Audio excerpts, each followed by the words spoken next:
त्यो त खाएकोलाई माइन्ड नगर्नुहोस् क्या, जति खान सक्नुहुन्छ खानु राख्नु होला। ताजा टिपेर ल्याएको घरमा कसैलाई नदिनु होला। इष्टमित्र आएपछि त दिनु पर्यो होइन, गाउँमा नबाड्नु होला भन्न खोजे क्या। बाडेर खाने बानी छ फेरि। हाम्रो पनि त्यस्तै हो कि। हामी चाहिँ यहाँ बङ्गालाचुली गाउँपालिकामा आएका छौँ। बङ्गालाचुली गाउँपालिकामा यो आरुबखडा पाकेर हेर्नुहोस् त गाइजहरू, यस्तो राम्रो पाकेछ आरुबखडा चाहिँ, यस्तो राम्रो छ हेर्नुहोस् गाइजहरू।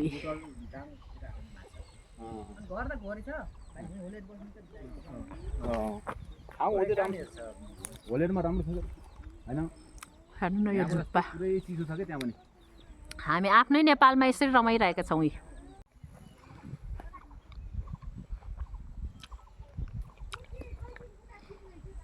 यस्तो राम्रो छ बाफरे। धेरै खाएपछि यो पेट दुख्छ भन्छन् फेरि,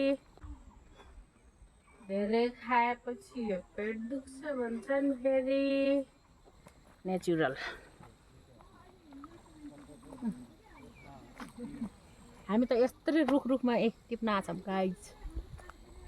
हेर्नुहोस् गाइजहरू, यो चाहिँ पाकेको उयोको रहेछ, यस्तो राम्रो छ गाइज।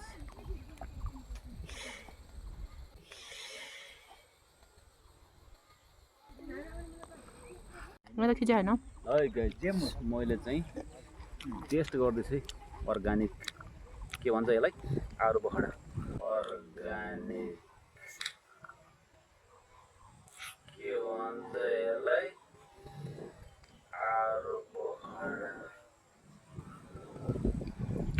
आरुबखडा।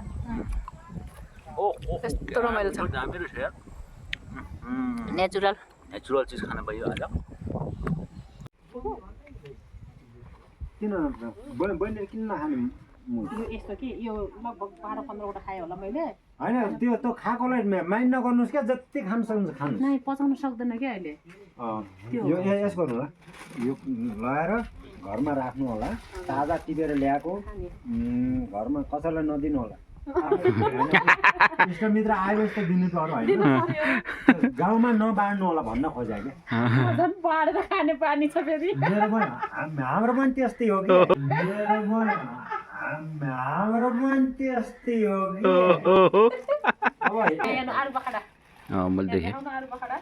देखेँ मैले एक प्लास्टिक आरुबखडा, यस्तो ताजा फ्रेस। हामी त यस्तो फ्रेस खान्छौँ गाइजहरू।